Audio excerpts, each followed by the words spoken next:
Hello viewers, welcome back to my channel. सबसे पहले किसी भी बिजनेस को प्रॉफिटेबल एंड सस्टेनेबल बनाए रखने के लिए हम सबको पता है कि बिजनेस की फाइनेंशियल इफिशिएंसी के साथ साथ कॉस्ट मैनेजमेंट करना भी बहुत जरूरी है। और ये सुनने में जितना आसान लगता है उतना है नहीं। इसीलिए शायद बड़े बड़े ऑर्गेनाइजेशन में कॉस्ट प्रोफेशनल्स की हायरिंग होती है। कॉस्ट अकाउंटेंट ऑर्गेनाइजेशंस को उसकी एक्सपेंस ट्रैक करने में, कॉस्ट रिडक्शन स्ट्रेटेजी इम्प्लीमेंट करने में और प्रॉफिटेबिलिटी बढ़ाए रखने में मदद कर सके। और इसके लिए शायद सीएमए की डिमांड बहुत ज्यादा बढ़ चुकी है मार्केट में। तो इसीलिए आज की वीडियो में हम यही दिखाएंगे कि how to become a CMA in 2024।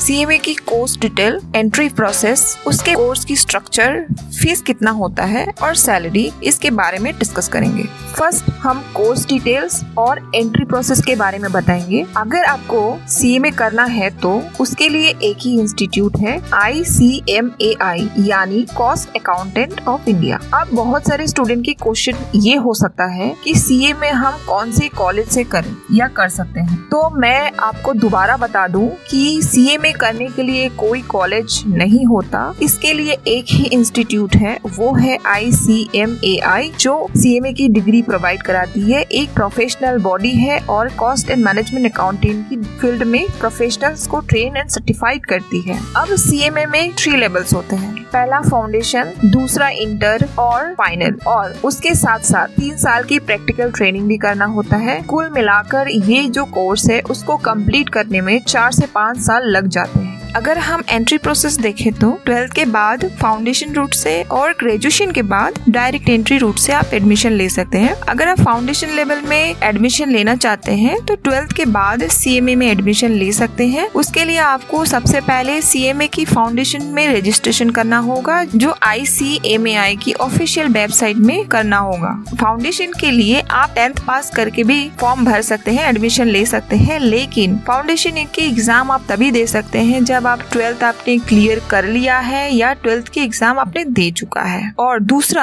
आप ग्रेजुएशन के बाद एडमिशन कराने के लिए आप डायरेक्ट रूट से भी एडमिशन ले सकते हैं, मतलब डायरेक्ट आप इंटर में एडमिशन ले सकते हैं। अब सेकेंड कोर्स स्ट्रक्चर देख लेते हैं। सीएमए फाउंडेशन में 4 पेपर होते हैं, इंटर में 8 पेपर होता है और फाइनल में 8 पेपर होता है। इसका मतलब टोटल आपकी पूरे 3 लेवल्स ग्रुप में 20 पेपर्स होते हैं। पहले फाउंडेशन की सिलेबस देख लेते हैं। फाउंडेशन सिलेबस में 4 पेपर होते हैं। पहला नंबर 1 जो है fundamental of business law and business communication. Second है fundamentals of financial and cost accounting. Third है आपका fundamentals of business mathematics and strategy. Fourth है आपका fundamentals of business economics and management. अब इंटर के दोनों ग्रुप के सिलेबस स्क्रीन में देख सकते हैं और फाइनल के भी। वैसे फाइनल का जो पेपर 20 होता है वो इलेक्टिव होता है, जिसमें से तीनों सब्जेक्ट में से कोई एक आपको देना होगा, जैसे 20A, 20B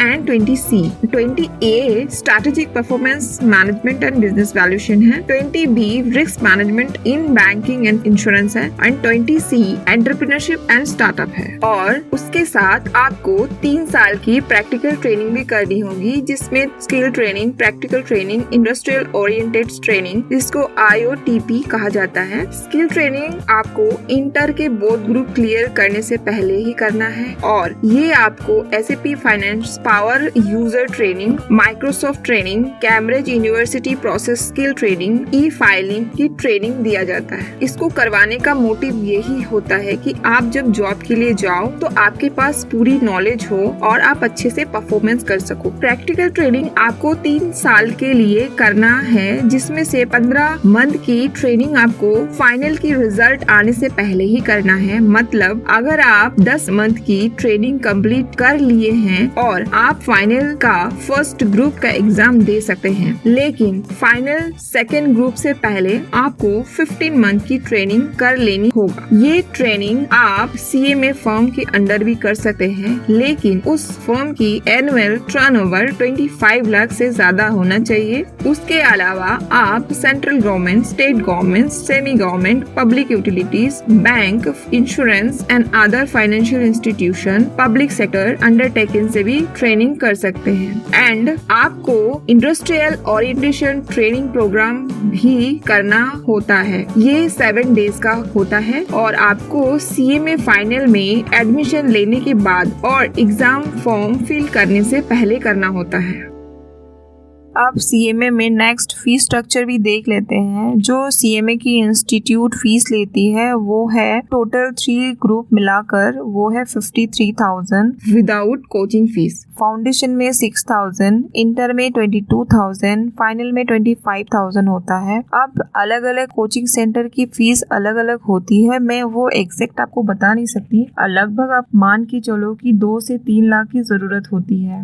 वैसे तो मैंने कोचिंग नहीं लिया था, मैंने विदाउट कोचिंग ही पास किया था क्योंकि मेरी फाइनेंशियल कंडीशन उतनी स्ट्रांग नहीं थी और मेरा इंटर तो फर्स्ट अटेम्प्ट में ही क्लियर हो गया था, बट मुझे फाइनल में मुझे अटेम्प्ट्स लगे थे क्योंकि मैंने कोई कोचिंग नहीं ली थी और सेल्फ स्टडी मैंने किया था। देखो, मैं आपको सजेस्ट ये नहीं करूंगी कि आप कोचिंग मत लेना, अगर आप अफोर्ड कर सको तो जरूर लेना क्योंकि CMA करने के लिए एक गुरु की जरूरत होती है। मेरी बात अलग थी क्योंकि मेरे पेरेंट्स 50,000 भी अफोर्ड नहीं कर सकते थे, जिसके लिए मुझे जॉब करके अपनी सेल्फ स्टडी की खर्चे खुद ही निकालने पड़े, तो इसीलिए मुझे मेहनत कुछ ज्यादा करना पड़ा। आप अगर अफोर्ड कर सको तो आप कोचिंग जरूर लेना। चलो नेक्स्ट और लास्ट में सैलरी कितना होता है वो देख लेते हैं। CMA में आप अगर जॉब करने के लिए जाओ तो 10 से 15 लाख की सैलरी आपको मिलती है और सबसे हाईएस्ट 27 लाख तक जाती है जो रैंक होल्डर को मिलती है। अगर मेरी वीडियो अच्छी लगी हो तो आप लाइक, शेयर एंड सब्सक्राइब जरूर कर दीजिएगा और कोई सवाल है तो कमेंट बॉक्स में पूछ सकते हैं। धन्यवाद।